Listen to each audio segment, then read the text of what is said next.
ನಾವ್ ದೇವಸ್ಥಾನಕ್ಕೆ ಬಾ ಅಂದ್ರೂ ಬರಲ್ಲ. ಈಗ ನೋಡಿದ್ರೆ ನೀನ್ ಒಬ್ನೇ ಬಂದ್ಬಿಟ್ಟಿದ್ಯಾ? ಒಬ್ನೇ ಬಂದ್ಯೋ ಅಥವಾ ಜೊತೆಗೆ ತನ್ನೂ ಕರ್ಕೊಂಡ್ ಬಂದ್ಯೋ? ಇಲ್ಲಮ್ಮ, ನಾನು ಒಬ್ಬನೇ ಬಂದೆ. ಏನ್ ವಿಷಯ ಆಮೇಲೆ ಹೇಳ್ತೀನಿ. ಇವಾಗ ಒಳಗಡೆ ಲಕ್ಷ್ಮಿ ಅನ್ನೋರ ಹೆಸರಲ್ಲಿ ಅರ್ಚನೆ ಮಾಡಿಸ್ತಿದ್ದಲ್ಲ, ಯಾರವರು?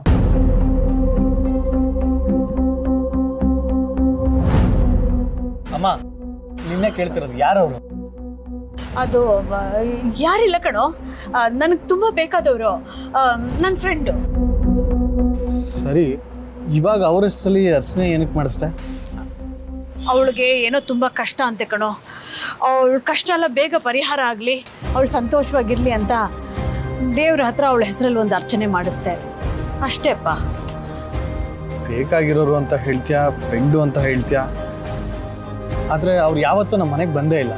ನಿನ್ ಜೊತೆ ಎಲ್ಲೂ ಅವ್ರನ್ನ ನೋಡಿಲ್ಲ. ಅಮ್ಮ, ಸುಳ್ಳು ಹೇಳ್ಬೇಡ, ನಿಜ ಹೇಳಿ. ಏನೋ ನೀನು ನನ್ ಮೇಲೆ ಅನುಮಾನ ಪಡ್ತೀಯಾ? ಇವಾಗ ನಿನ್ ಫ್ರೆಂಡ್ಸ್ ಎಲ್ಲ ಇದಾರಪ್ಪ, ಎಲ್ರೂ ನಾನು ನೋಡಿದೀನಾ? ಇಲ್ಲ ತಾನೆ. ಹಾಗೆ ಇವಳು ನೀನ್ ನೋಡಿಲ್ಲ ಅಷ್ಟೇ. ಸಮಯ ಬಂದಾಗ ಮನೆ ಕರ್ಕೊಂಬರ್ತೀನಿ. ಆ ಕೈ ಅದ್ ಸರಿ, ನೀನ್ ಯಾಕೆ ದೇವಸ್ಥಾನಕ್ಕೆ ಬಂದೆ? ನಾನು ಕೇಳಿದಕ್ಕೇನು ಹೇಳಲೇ ಇಲ್ಲ. ಏನ್ ಹೇಳಮ್ಮ, ನನ್ನ ಜಾನು ಇಲ್ಲ ಅನ್ನೋದನ್ನ ಊಹಿಸ್ಕೊಳಕ್ಕೆ ಆಗ್ತಿಲ್ಲ. ಅವಳ ಆತ್ಮಕ್ಕೆ ಶಾಂತಿ ಸಿಗ್ಲಿ, ನಾನು ಈ ನೋವಿಂದ ಹೊರಗೆ ಬರೋ ಹಾಗಾಗ್ಲಿ ಅಂತ ಬೇಡ್ಕೊಳಕ್ಕೆ ಬಂದೆ ಅಂತ ಹೇಳ.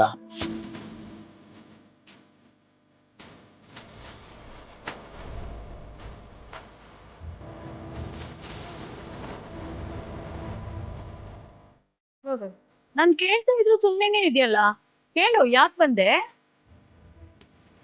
ಅದು ಎಕ್ಸಾಮ್ ಹತ್ರ ಬಂತಲ್ಲ, ಈ ಸಲ ಚೆನ್ನಾಗಿ ಮಾರ್ಕ್ಸ್ ಬರ್ಲಿ ಅಂತ ದೇವ್ರ ಹತ್ರ ಕೇಳ್ಕೊಳ್ಳೋಣ ಅಂತ ಬಂದೆ. ಸರಿ, ದೇವ್ರ ದರ್ಶನ ಆಯ್ತಲ್ಲ, ನಡಿ ಮನೆಗೆ.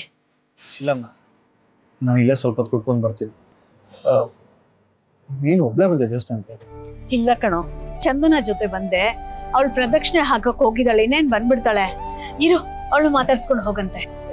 ಬೇಡಮ್ಮ, ನಾನು ಮೆಡಿಟೇಷನ್ ಸೆಂಟರ್ ಹತ್ರ ಹೋಗ್ತೀನಿ, ನೀವಿಬ್ರು ಮನೆಗೆ ಹೋಗಿರಿ, ನಾನು ಬರ್ತೀನಿ. ಇರೋ ವಿಶ್ವ, ಏ ವಿಶ್ವ,